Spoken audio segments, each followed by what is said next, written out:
Assalamualaikum warahmatullahi wabarakatuh. Waalaikumsalam warahmatullahi wabarakatuh.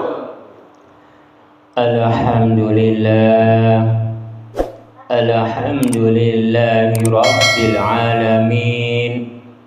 Wa bihi nasta'inu ala umurina waddin. Wassalatu wassalamun asrafil minal anbiya'i wal mursalin wa ala alihi wa sahbihi ajma'in. Amma ba'du. Para bapak dan para ibu dan para saudara-saudara yang saya hormati, para tokoh-tokoh masyarakat yang saya hormati, para alim ulama yang saya hormati, puji syukur alhamdulillah Allah telah melimpahkan rahmat-Nya dan hidayahnya kepada kita semua, dikasih kesehatan dan umur panjang sehingga kita bisa berkumpul, bertatap muka atau bermuajahah pada malam hari ini. Marilah kita bersama-sama bersolawat serta salam kepada junjungan Nabi kita Muhammad sallallahu alaihi wasallam. Marilah kita bersama-sama tingkatkan keimanan kita, ketakwaan kita kepada Allah Subhanahu wa ta'ala. Marilah kita bersama-sama pada malam hari ini, kita bersama-sama belajar pengausan pada malam hari ini. Kita semua ini pada malam hari ini kita mengucapkan puji syukur alhamdulillah terhadap Allah Subhanahu wa ta'ala. Kita semua ini dikasih kesehatan, dikasih umur panjang, dikasih keimanan, keyakinan terhadap kita semua ini, sehingga kita semua ini bisa hadir pada malam hari ini, bisa menghadiri di dalam pengausan-pengausan pada malam hari ini. Kita semua ini mendapatkan restu dari Gusti Allah, mendapatkan ridho dari Gusti Allah, karena Gusti Allahnya telah biidznillah kelawan ridhonya Gusti Allah. Kita semua ini mendapatkan ridho dari Gusti Allah. Bila kita semua ini tidak mendapatkan ridho dari Gusti Allah, mana mungkin bisa menghadiri di dalam pengausan-pengausan pada malam hari ini. Karena kita semua ini sudah mendapatkan ridho dari Gusti Allah, kita semua ini bisa menghadiri. Bila umat manusianya tidak mendapatkan ridho dari Gusti Allah, walaupun keadaannya sehat walafiat, dipastikan tidak akan bisa hadir pada malam hari ini, karena tidak mendapatkan ridho dari Gusti Allah. Benar atau tidak para jamaah? Alhamdulillah, para jamaah ini pada malam hari ini cerdas sekali. Bila umat manusia tidak mendapatkan ridho dari Gusti Allah pada malam hari ini, walaupun keadaannya sehat walafiat, dipastikan tidak hadir. Bila umat manusia mendapatkan ridho dari Gusti Allah, walaupun keadaan badannya kurang sehat, dipastikan bisa hadir. Karena di dalam dirinya ada keyakinan-keyakinan yang teguh. Di dalam dirinya memiliki iman-iman yang teguh, sehingga bisa menghadiri pada malam hari ini di dalam pengaosan-pengaosan pada malam hari ini. Pada malam hari ini di pengaosan malam Senin ini akan membahasnya di dalam judulnya, yaitu ibadah. Ibadah ini sudah tercantum di dalam kitab Nurjati dan di dalam kitab Pancermorib Sejati Ngurip dan di dalam kitab Insan Hamil. Jadi pada malam hari ini ketiga-tiganya udah menjabarkan pada malam hari ini. Ketiga kitab ini dibukakan pada malam hari ini. Judul ibadah ini karena umat manusia itu harus memiliki ibadah-ibadah. Alif jar'i ing badane Gusti Allah tidak berbentuk, tidak berwujud, tapi nama tidak berwarna. Beja berba maknanya badan manusianya. Dal jaberda dal kecil ing manusianya ajaroba saking Gusti Allah. Lalu hak mati Gusti Allah gawe nyata. Jadi kita semua ini sedang menjalankan ibadah-ibadah. Ibadah-ibadah ini bermacam-macam ragam, ribuan macam. Saya kasih contoh tentang ibadah.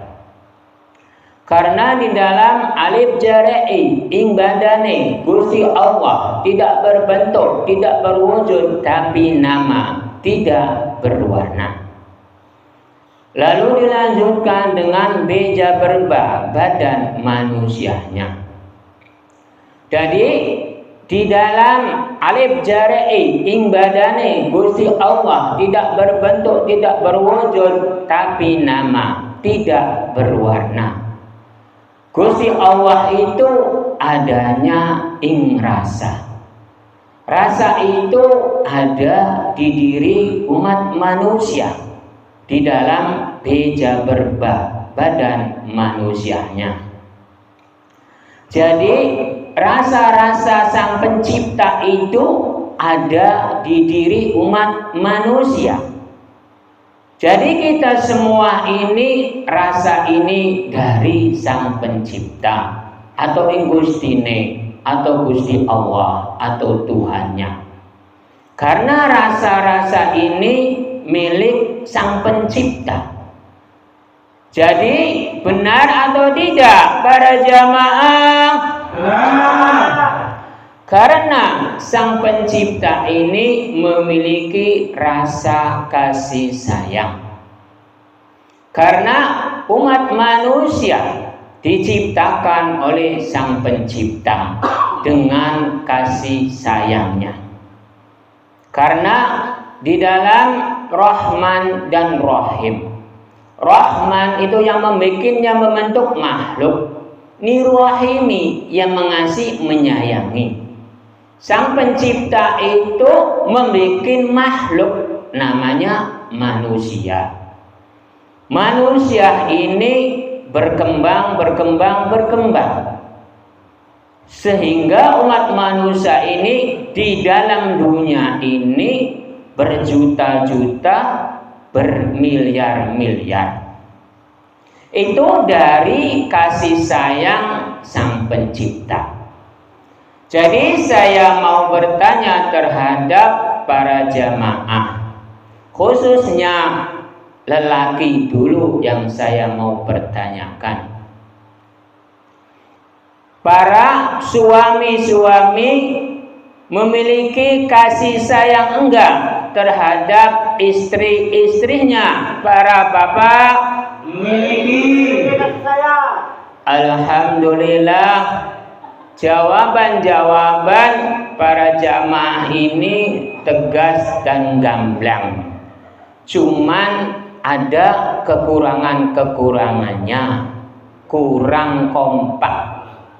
Saya mau bertanya lagi, para suami-suami atau para bapak-bapak memiliki kasih sayang enggak terhadap para istri-istrinya? Para bapak Memiliki. Alhamdulillah, para bapak ini memiliki kasih sayang terhadap istrinya. Betul. Terhadap istri-istrinya ini, apakah memiliki kasih sayang terhadap suami-suaminya? Para ibu, alhamdulillah, jawabannya iya. Kalau iya itu menjawabnya sama seperti kasih sayang.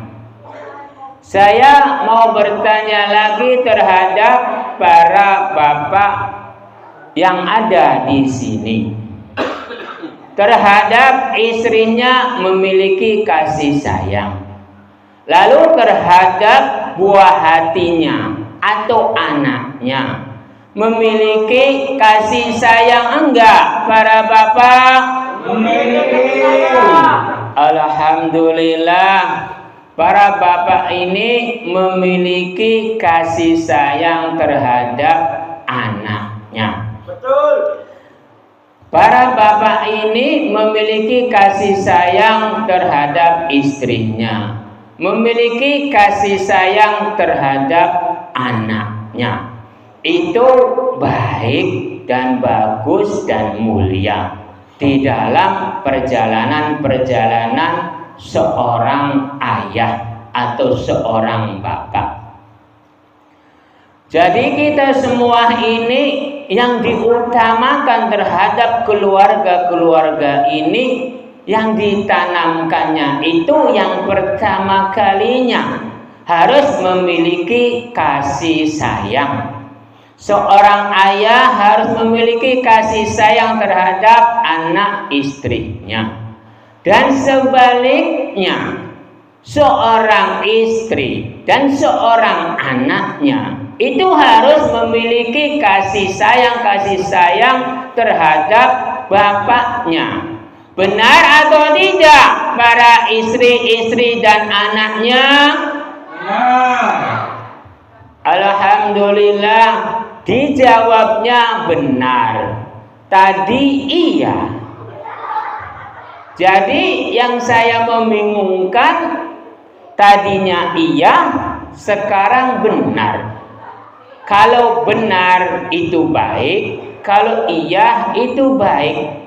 Berarti di dalam perjalanan-perjalanan kebaikan-kebaikan itu dipastikan ada kasih sayangnya. Karena kita semua ini yang mendapatkan kasih sayang itu dari Sang Pencipta. Karena asal-usul umat manusia memiliki kasih sayang itu mengambilnya dari sifat-sifat Gusti Allah, yaitu di dalam Rahman dan Rahim. Jadi kita semua ini harus mencontohkan terhadap Sang Pencipta yang diambil contohnya, jangan dari makhluk. Kalau dari makhluk entar ada embel-embelnya.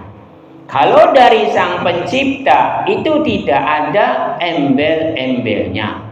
Karena Sang Pencipta menciptakan makhluk namanya manusia, yaitu di dalam Rahman dan Rahim. Rahman itu yang membuatnya membentuk makhluk, Rahimi yang mengasihi menyayangi. Sang Pencipta itu seluruh makhluk yang diciptakan oleh Sang Pencipta itu semuanya dikasihi, disayangi yang ada di dalam dunia ini. Bukan golongan-golongan, bukan antara agama-agama, bukan antara suku dan suku.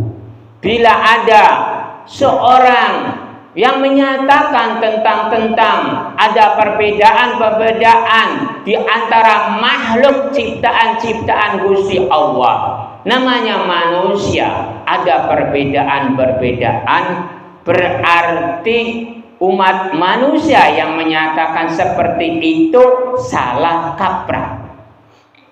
Saya mau bertanya terhadap para jamaah. Orang Islam dikasih, disayangi enggak oleh Sang Pencipta, para jamaah? Orang Kristen dikasih, disayangi enggak oleh Sang Pencipta, para jamaah? Orang Hindu dikasih, disayangi enggak oleh Sang Pencipta? Dan orang Buddha dikasih, disayangi enggak oleh Sang Pencipta? Lalu orang yang memegangnya, keyakinan-keyakinan, dikasih, disayangi enggak oleh Sang Pencipta, para jamaah? Dikasih sayang. Semuanya dikasih, disayangi semua. Bila ada orang yang menyatakan tentang kasih sayang terhadap umat manusia, ada perbedaan di antara umat manusia dan umat manusia oleh Sang Pencipta, berarti umat manusianya itu salah kaprah. Titel apapun jangan dipercayai. Titelnya Nabi jangan dipercayai. Titelnya para sahabat jangan dipercayai. Titelnya para aulia jangan dipercayai. Titelnya para imam jangan dipercayai.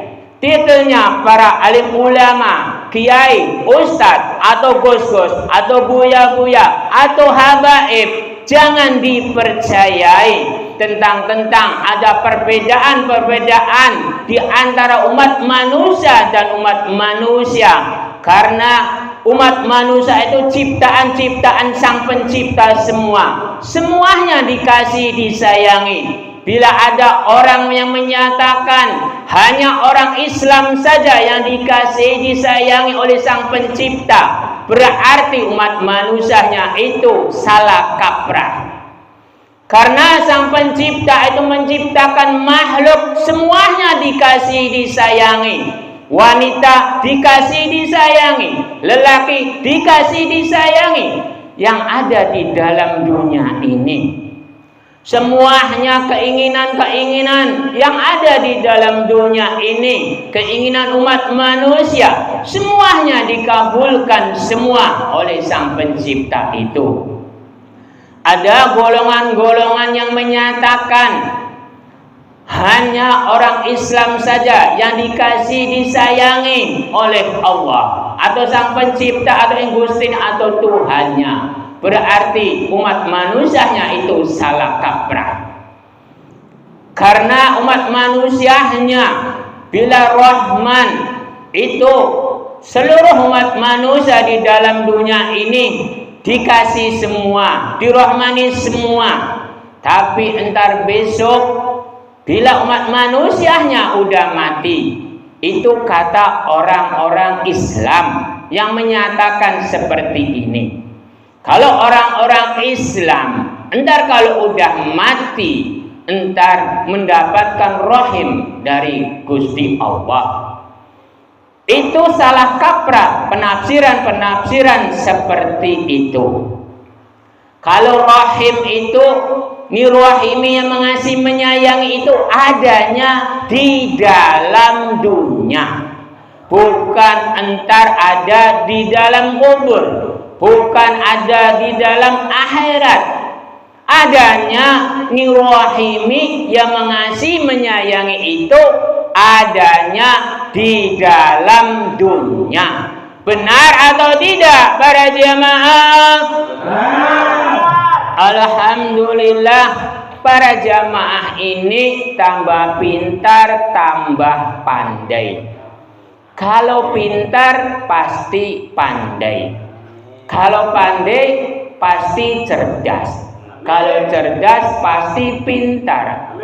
Kalau udah cerdas, pandai, lalu pintar, itu di sawangnya itu, wah, gagahnya para bapak ini bisa menjawab. Benar atau tidak para jamaah? Ya, benar.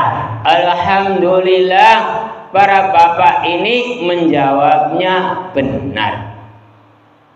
Kalau mendapatkan rahimi itu, bila khusus orang Islam, kalau udah meninggal.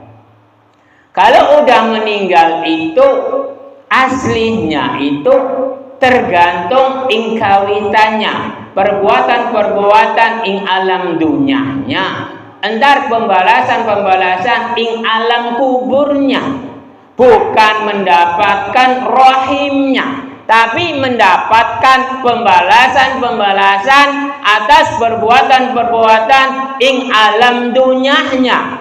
Benar atau tidak para jamaah? Benar. Dipastikan benar. Karena segala sesuatu perbuatan-perbuatan umat manusia itu adanya di dalam dunia. Kasih sayang Sang Pencipta itu, Rahman dan Rahim, itu adanya di dalam dunia, bukan adanya di dalam kubur. Siapapun yang menyatakan bahwa entar besok yang mendapatkan rahimnya hanya orang Islam saja, itu jangan dipercayai. Titel apapun jangan dipercayai. Saya kasih contoh, titelnya Nabi jangan dipercayai, titelnya para sahabat jangan dipercayai, titelnya para aulia jangan dipercayai, titelnya para imam jangan dipercayai, titelnya para alim ulama, kiai, ustadz atau gus-gus atau buya-buya atau habaib jangan dipercayai. Kalau dia bilang yang mendapatkan rahim dari Gusti Allah entar besok, itu salah kaprah. Aslinya rahim-rahim itu yang mengasihi menyayangi itu adanya di dalam dunia, bukan besok-besok. Kalau besok-besok itu adanya pembalasan-pembalasan atas perbuatan-perbuatan umat manusia di dalam dunia. Benar atau tidak para bapak, para ibu? Alhamdulillah, jawabannya tegas dan gamblang. Saya kedengarannya sejuk sekali. Para jamaah ini pada malam hari ini menjawabnya dengan jelas dan gamblang. Itu di dalam alif jari'i ing badane Gusti Allah. Tidak berbentuk, tidak berwujud, tapi nama, tidak berwarna. Beja berbab badan manusianya. Gusti Allah itu hanya ada nama. Nama itu ada ing rasa. Rasa itu ada ing diri umat manusia. Ing diri umat manusia ini di dalam beja berbab badan manusianya. Jadi saya mau bertanya terhadap para jamaah. Badan manusianya ini memiliki rasa atau tidak para jamaah? Alhamdulillah, para jamaah ini memiliki rasa cinta, rasa kasih sayang. Jadi saya mau bertanya terhadap para bapak, memiliki rasa cinta dan rasa kasih sayang ini terhadap siapa? Para bapak, para ibu? Alhamdulillah, jawabannya pas tapi kurang sedikit. Kasih sayangnya ini jangan terhadap istri dan anak saja. Kasih sayangnya ini harus ditanamkan terhadap diri saya, lalu terhadap anak dan istrinya, lalu kasih sayangnya ini terhadap Sang Pencipta. Karena saya memiliki kasih sayang ini dari Sang Pencipta. Jadi kita ini harus mengingat Sang Pencipta. Jangan dilupakan. Jangan yang diingat anak istri saja. Karena saya bisa hidup karena Sang Pencipta. Karena saya bisa senang karena Sang Pencipta.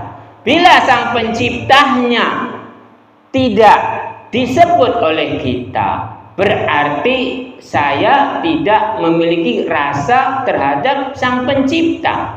Kalau disebut berarti memiliki rasa dari Sang Pencipta. Karena saya memiliki rasa ini dari Sang Pencipta, bukan dari anak istri. Benar atau tidak para jamaah? Alhamdulillah, para jamaah ini menjawabnya benar. Alhamdulillah, pada malam hari ini jamaahnya ini cerdas sekali. Karena para jamaah ini memiliki pegangan-pegangan. Karena di dalam dal jaberda ing menusahnya ada roba saking Gusti Allah di dalam dal kecil. Jadi kita semua ini harus memegangnya terhadap Gusti Allah yang pertama kalinya. Umat manusia itu harus memegangnya di dalam dal kecil dan dal besar. Karena dal kecil, dal jaberda ing manusahnya aja roba saking Gusti Allah. Lalu dal besar, dal jaberda ing manusahnya aja roba saking datnya Gusti Allah. Jadi kita semua ini aja robah badannya saking Gusti Allah, hati lan pikirannya aja robah saking Gusti Allah. Karena bisa kasih sayang ini karena hati dan pikiran dan roh. Roh itu dari Gusti. Jadi kita semua ini harus memegangnya di dalam dal kecil dan dal besar.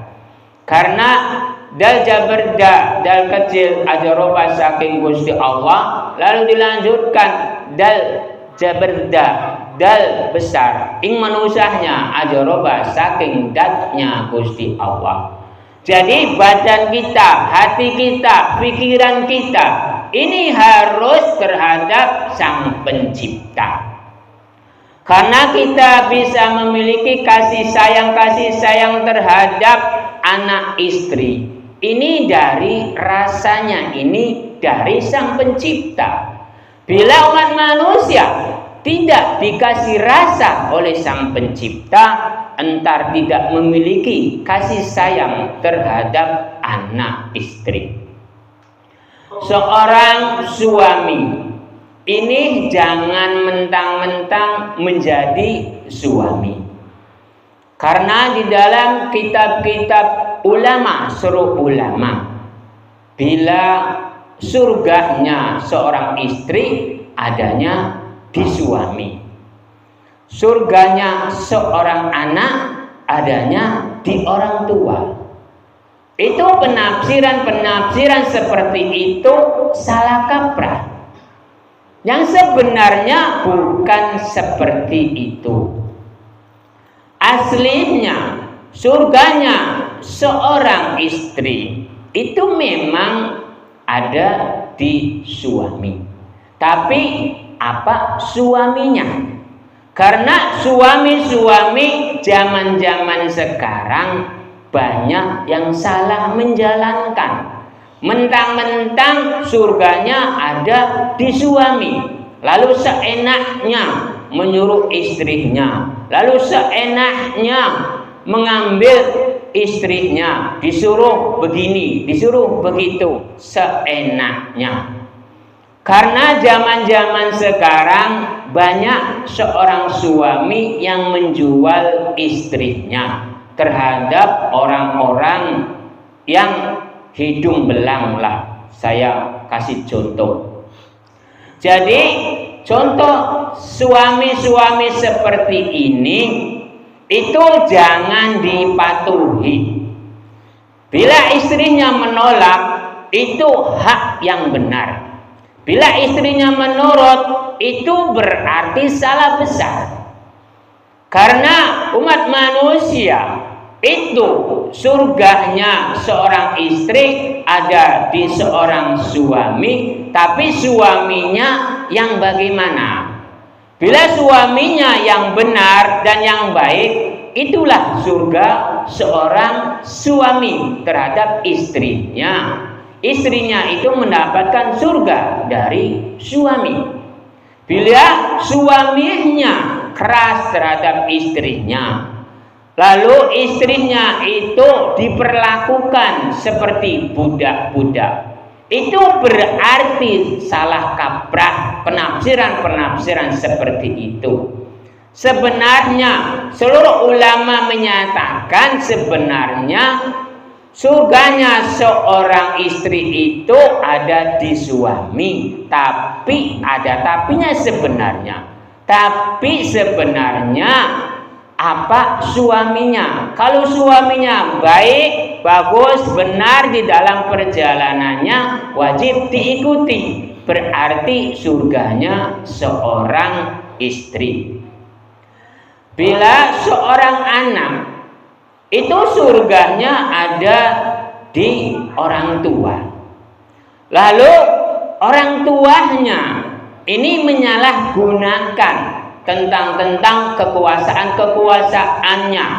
Karena dia merasakan sejak kecil, lalu dibesarkan oleh dia. Lalu anaknya itu dijadikan budak-budak oleh dia, lalu dijual belikan oleh dia. Itu berarti jangan diikuti seperti itu. Itu surganya bukan untuk anak. Itu berarti mendapatkan neraka untuk anaknya. Karena bila surganya seorang anak terhadap orang tua, orang tuanya itu harus mengasihi, menyayangi terhadap buah hatinya, berarti mendapatkan surga anak itu. Ini perjalanan-perjalanan umat manusia di dalam dunia ini sudah dinyatakan semua. Karena di dalam hamati Gusti Allah gawe nyata. Saya berbicara ini kenyataan-kenyataan semua. Seorang suami banyak yang menjual istrinya terhadap hidung belang. Lalu seorang ayah menjual anaknya terhadap hidung belang. Itu banyak. Itu kenyataan, bukan saya bohong-bohongan. Jadi seorang ulama-ulama yang menyatakan surga seorang anak adanya di kedua orang tuanya, itu salah kaprah bila menyatakan seperti itu. Sebenarnya menyatakannya surga seorang anak itu apa? Kedua orang tuanya. Bila orang tuanya memiliki kasih sayang yang baik, berarti anak itu mendapatkan surga. Bila seorang istri mendapatkan surga dari suami, itu suaminya itu memiliki kasih sayang terhadap seorang istri, berarti istri itu mendapatkan surga. Bila seorang istrinya diperlakukan seperti hewan, diperlakukan seperti budak, berarti mendapatkan nerakalah seorang istri itu. Jadi bila kitab-kitab suruh ulama-ulama menyatakan bahwa surganya seorang istri itu ada di suami, berarti bila tidak ada tapihnya berarti salah kaprah. Bila ada tapihnya, apa suaminya? Bila suaminya baik, dipastikan mendapatkan surga. Bila suaminya tidak baik, berarti mendapatkan neraka. Sebenarnya seperti itu penerangan-penerangan tentang istri dan suami, golongan-golongan ulama-ulama yang besarnya. Jangan sepenggal penjelasan-penjelasannya. Lalu seorang anak mendapatkan surga, itu apa orang tuanya? Kalau orang tuanya baik, berarti mendapatkan surga. Orang tuanya tidak baik, berarti mendapatkan neraka. Bila penerangan-penerangannya sepenggal, berarti salah kaprah. Jadi, bila umat manusia penerangan-penerangan yang komplit, itu entar bisa diintrospeksi diri. Karena perbuatan-perbuatan umat manusia itu adanya di dalam dunia. Surga adanya di dalam dunia, neraka adanya di dalam dunia, bukan nanti-nanti. Karena kenikmatan-kenikmatan itu adanya di dalam dunia. Kesengsaraan-kesengsaraan itu adanya di dalam dunia. Karena kenikmatan-kenikmatan atau kesengsaraan-kesengsaraan ini semuanya adanya di dalam dunia yang merasakan umat manusia jasadnya. Jadi saya mau bertanya terhadap para jamaah. Kenikmatan-kenikmatan atau kesengsaraan-kesengsaraan umat manusia yang udah real dan nyata, yang merasakan diri umat manusia jasadnya, itu adanya di mana para jamaah? Sekali lagi, yang kompak dan yang gamblang dan yang jelas. Umat manusia yang merasakan kenikmatan-kenikmatan atau kesengsaraan-kesengsaraan di dalam dunia ini, yang merasakan jasadnya ini adanya di mana para jamaah? Alhamdulillah, para jamaah ini jawabannya tepat dan benar. Surga neraka itu aslinya di dalam dunia, yang merasakan jasadnya. Bila tentang roh, itu tergantung sang pencipta. Karena surga neraka entar besok, itu yang tahu dan yang menentukan itu adalah sang pencipta. Bila umat manusia yang ada di dalam dunia ini ada yang bisa menyatakan ada surga seperti ini, neraka seperti ini, jangan dipercayai. Karena umat manusianya itu bukan Tuhan. Karena umat manusianya itu bukan sang pencipta. Karena umat manusianya itu bukan ing saking gustine. Karena sang pencipta itu menciptakan seluruh makhluk yang ada di dalam dunia ini. Entar yang bisa mengetahui kenikmatan-kenikmatan roh itu adalah sang pencipta, bukan umat manusia. Karena di dalam ainun ing satu hunin pangeran kang berhak, yang hakiki yang pasti, itu yang bisa menentukan tentang surganya roh atau nerakanya roh, itu adalah Gusti, bukan umat manusia. Bila umat manusia ada yang bisa mengaku menjadi Tuhan, bisa menentukan surga seperti ini, neraka seperti ini, itu bohong besar. Karena umat manusianya belum ada yang ke sana. Karena umat manusianya itu baru nyampe ke alam kubur. Umat manusianya itu baru nyampe ke alam kubur. Yang udah mati ke alam kubur pun tidak ada yang kembali. Benar atau tidak para jamaah? Benar. Karena alam kubur itu namanya alam kelanggengan. Kalau di dalam kitab Insan Hamil. Kalau alam kelanggengan itu lama sekali.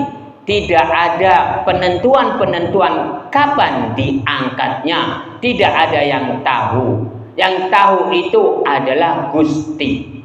Umat manusia tidak ada yang tahu tentang alam kelanggengan kapan diangkatnya. Alam kubur itu belum ada yang tahu kapan diangkatnya, kapan dibangkitkannya. Itu semuanya terserah Sang Pencipta. Bila umat manusia ada yang mengetahui tentang alam kubur, tentang alam kelanggengan, berarti umat manusianya itu bohong besar. Karena orang yang udah mati tidak ada yang kembali. Apalagi berceritanya tentang alam pertimbangan, berceritanya alam maksar, berceritanya tentang surga neraka yang belum dibukakan. Jadi umat manusia bila berceritanya tentang surga, tentang neraka, bila antar besok jangan dipercayai. Bila tentang surga neraka adanya di dalam dunia, itu wajib dipercayai. Karena surga neraka di dalam dunia ini udah nyata. Kita semua ini udah merasakan surganya, udah merasakan nerakanya. Karena jasad kita ini udah merasakan kesengsaraannya, udah merasakan kebahagiaannya. Berarti surga itu adanya di kebahagiaan. Neraka itu adanya di kesengsaraan. Entar besok itu tidak ada yang tahu. Karena surganya roh, nerakanya roh. Karena Sang Pencipta itu yang dibukakan hanya 3 alam. Alam rahim, alam dunia, dan alam kubur. Entar besok itu semuanya dipasrahkan saja terhadap Sang Pencipta. Umat manusianya jangan ikut campur urusan-urusan hablum minallah atau ikut campur urusan-urusan hablum minanas. Karena Sang Pencipta menciptakan makhluk itu hanya umat manusianya itu, hanya seluruh makhluk itu hanya untuk sekedar menjalankan perintah-perintah dari Sang Pencipta, bukan untuk mengurusi tentang Sang Pencipta makhluk itu. Jadi semuanya umat manusia yang ada di dalam dunia, bila ada orang yang mengetahui tentang antar besok, jangan dipercayai 100%. Kalau antar besok itu yang mengetahui itu adalah Gusti. Karena di dalam kitab Nurjati, di dalam Ainuhin ing satuhune pangeran kang berhak, yang hakiki yang pasti itu adalah Gusti. Lalu di dalam kitab Insan Hamil, di dalam Nun jareni ing kekuasaan ing saking Gusti nih, yang berkuasa itu entar besok itu adalah Gusti, bukan umat manusia. Bila umat manusia mengetahui tentang itu, jangan dipercayai 100%. Kita berbuat di dalam dunia ini pasrahkan saja terhadap Sang Pencipta. Karena umat manusianya itu hanya sekedar menjalankan perintah-perintah dari Sang Pencipta. Antar pembalasannya pasrahkan saja terhadap Sang Pencipta.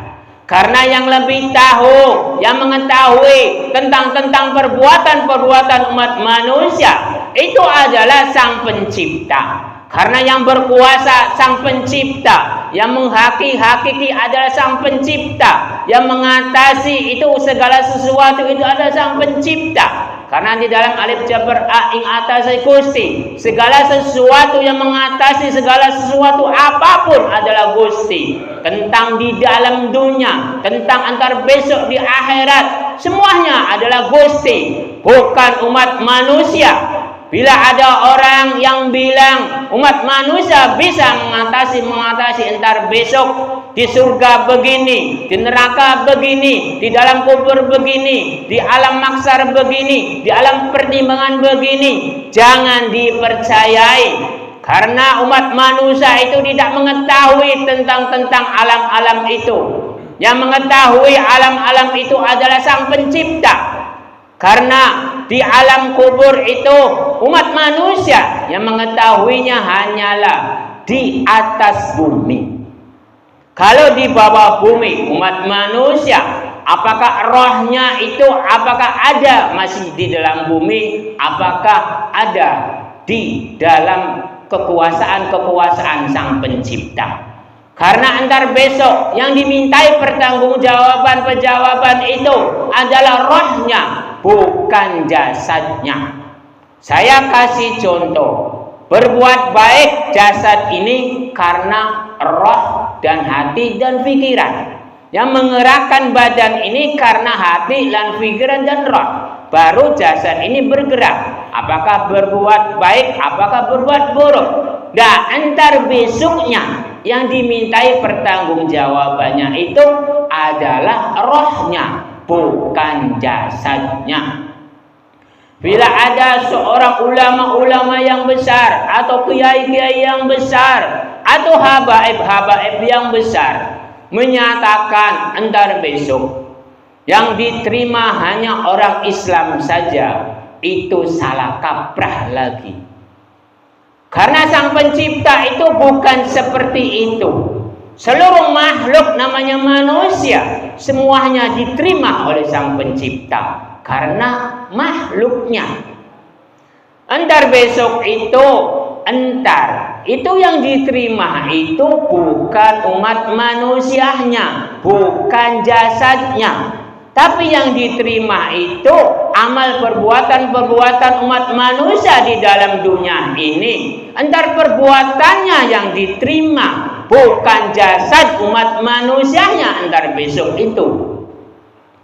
Karena segala sesuatu entar besok itu tergantung perbuatan kitanya di dalam dunia ini.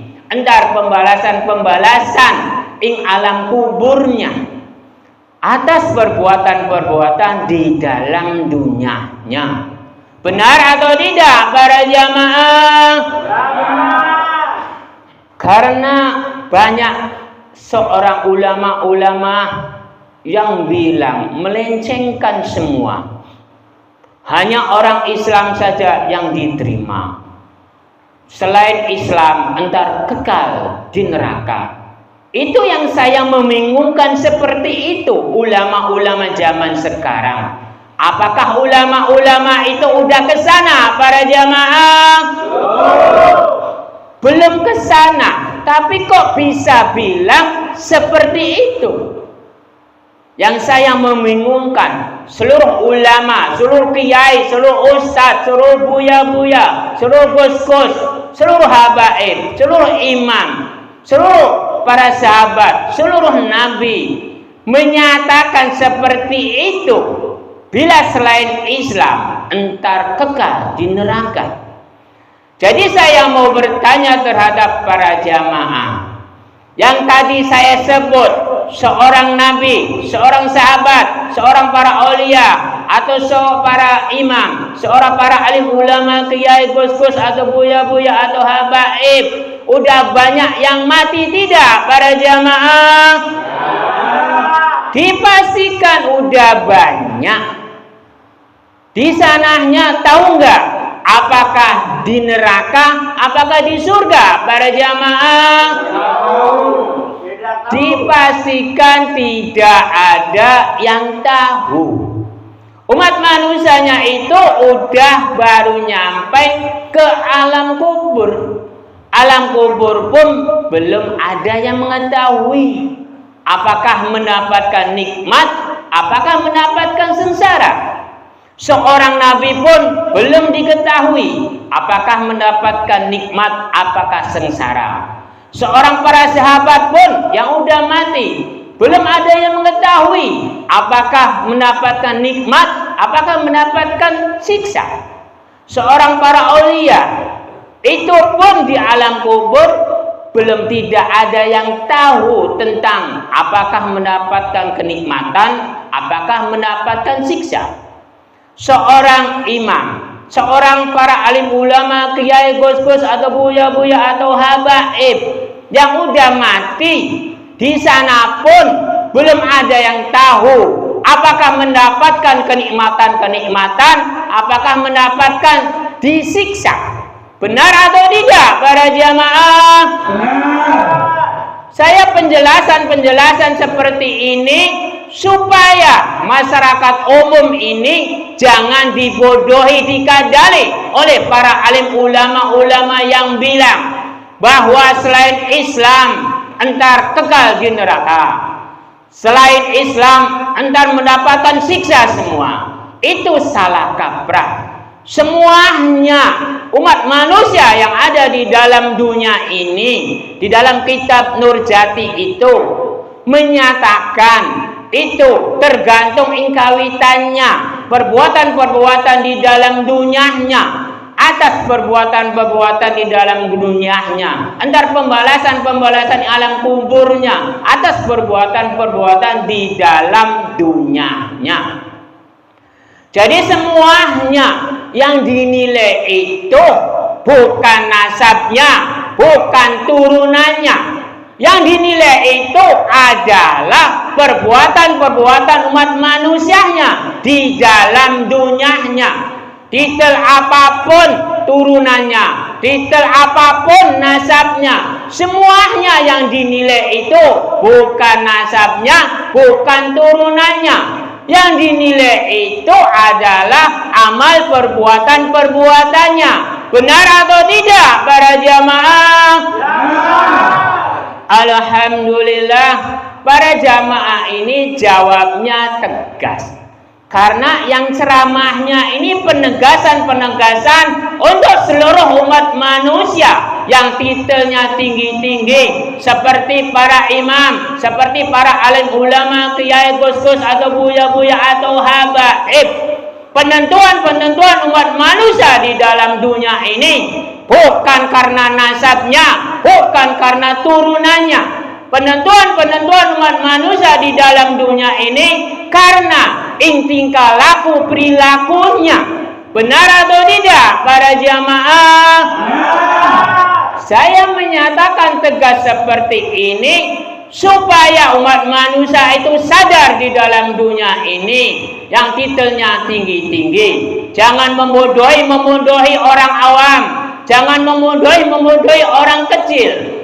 Karena umat manusia, orang awam, orang kecil ini sering dibodohi, sering dikadali oleh yang titelnya tinggi-tinggi. Jadi umat manusia zaman sekarang harus sadar diri, harus introspeksi diri. Yang bisa mengetahui tentang penilaian-penilaian entar besok itu bukan makhluk, bukan umat manusia, tapi itu adalah Sang Pencipta. Karena di dalam Ainuhin Isatuhun yang pangeran kang berhak yang menghaki segala sesuatu itu adalah Gusti, adalah Sang Pencipta, bukan makhluk. Lalu alif jabar a ing atase Gusti yang mengatasi segala sesuatu urusan hablum minallah atau hablum minanas itu adalah Gusti, bukan makhluk, bukan umat manusia. Lalu di dalam nun jarani ing kekuasaan Gusti ini, segala sesuatu yang berkuasa di dalam dunia dan alam semesta ini adalah Gusti, bukan umat manusia, bukan makhluk. Karena di dalam nun pasenu ing petunjuk ing saking Gusti ini yang berkuasa itu adalah Gusti, telah menunjukkan bahwa Allah lah yang berkuasa, bahwa Sang Pencipta yang berkuasa, bahwa insaking Gustine yang berkuasa, bahwa Tuhanlah yang berkuasa, bukan umat manusia, bukan makhluk-makhluknya. Bila umat manusia tidak sadar diri dari sekarang, entar besok dimintai pertanggungjawabannya. Karena atas perbuatan-perbuatan di dalam dunianya, entar pembalasan-pembalasan ing alam kuburnya atas perbuatan-perbuatan di dalam dunianya. Cukup sekian saja pengaosan pada malam hari ini. Mudah-mudahan ada barokahnya, ada faedahnya. Bila ada yang mau bertanya, saya kasih waktu, silakan yang bertanya.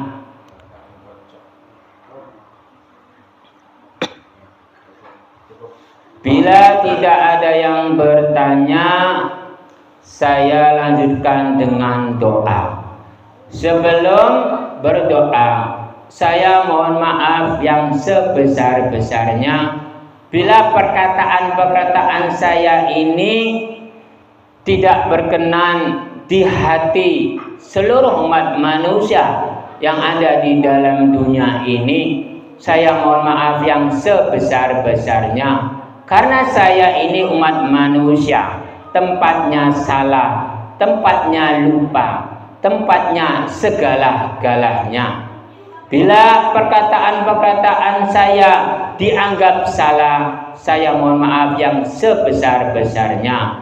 Bila perkataan-perkataan saya dianggap benar, alhamdulillah, berarti saya mengucap ini ada manfaat-manfaatnya, ada gunanya untuk menasihati yang orangnya yang sedang menjalankan di dalam dunia ini, di dalam kesadaran dirinya. Saya tutup dengan doa. Bismillahirrahmanirrahim. Allahumma shalli wa sallim ala sayyidina wa habibina wa syafiina wa barik wa dukrina wa Muhammad wa sallim wa rajam wa barakatuh wa ta'ala wa Bismillahirrahmanirrahim. Alhamdulillahi rabbil alamin. Hamdan majina masrudalik. Allahumma shalli wa sallim wa barik ala sayyidina Muhammad sallallahu alaihi jami'il ahwal wal afat wa tarkana bi jamal hajat wa tarkana jami'il isyaat wa tarkuna bi andaka ala darajat wa tibanu suqatal fil hayat. Allahumma inni as'aluka mujibatul hikam wa nimah min khurajil bajanati wa najran min hisab. Wa khususan para jamaah wa umurina wa salamati berarti berskilah wa umurina wa salamati berarti berskilah wa umurina wa salamati berarti berskilah. Ya Allah ya Hayyu Qayyum ya Alim ya Alim ya Rabbal Alamin wa ya yarzuqu ma sya'al quwa ilahi anta maqsudi wa radukum bi wa huwa bi amri ila Allah la ilaha illa anta subhanaka inni kuntu minadh dhalimin. Wa sallallahu ala sayyidina Muhammadin wa ala alihi wa sahbihi wasallam. Subhana rabbika rabbil izzati amma yasifun wa salamun alal mursalin. Al-Fatihah. A'udzu billahi minasyaitonir rajim. Bismillahirrahmanirrahim. Alhamdulillahi rabbil alamin arrahmanir rahim maliki yaumiddin. Iyyaka na'budu wa iyyaka nasta'in ihdinas siratal mustaqim siratal ladzina an'amta 'alaihim ghairil maghdubi 'alaihim waladdallin. Wassalamualaikum warahmatullahi wabarakatuh. Waalaikumsalam warahmatullahi wabarakatuh.